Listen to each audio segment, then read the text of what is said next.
Bonjour à tous et bienvenue sur cette première vidéo du calendrier de l'Avent. Alors, je vais utiliser pour ce calendrier de l'Avent les runes du Futhark. Alors, Futhark, ça s'écrit F-U-T-H-A-R-K. Donc, dans un premier temps, j'avais extrait ce que rayonnait chaque rune. Et puis, par les travaux de Oleg de Normandie, qui a d'ailleurs une chaîne YouTube, j'ai associé chaque rune à chaque jour du calendrier de l'Avent. Et par rapport à ce que j'avais extrait de chaque rune, je trouve que le message est très intéressant. Et ensuite, en ressortant ce qui peut être le lien avec la journée de l'Avent en question. Donc, je vais tourner chaque jour une vidéo pour être dans l'énergie de la rune et l'énergie de la journée de l'Avent. Et aujourd'hui, on va commencer par la rune Féu.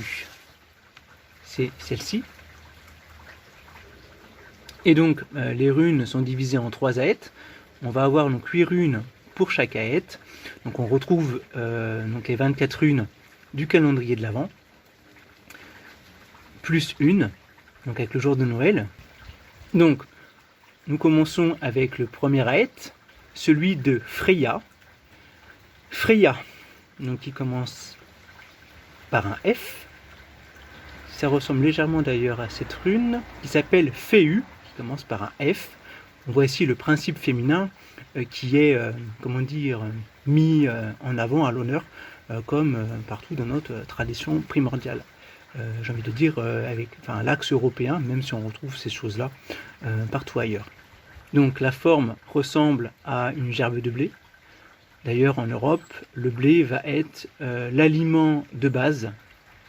Dans d'autres régions du monde, on va trouver le riz, dans d'autres, on va trouver le mil, etc. Donc, ce qui permet aussi là, de fixer un petit peu le secteur correspondant à ces runes à l'origine.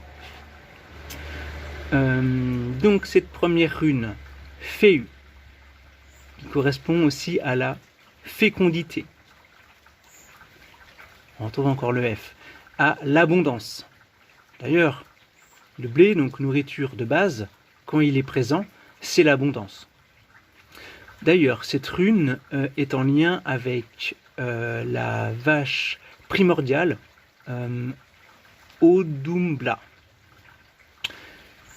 Donc ici, on est sur un point de départ, comme notre calendrier de l'Avent avec ce premier jour. Donc, la rune de la fécondité, de l'abondance par la créativité. Un peu comme avec la conception d'un calendrier de l'Avent. Donc, nos pensées, aujourd'hui, se tournent vers la matière. Par exemple, les êtres qui sont incarnés autour de nous et qui nous sont chers. Également, le calendrier de l'Avent que nous avons pu confectionner ou que nous avons choisi. Et cela, comme départ vers tous les possibles. Donc, je vous souhaite une bonne première journée de l'Avent. Et à très bientôt. Au revoir.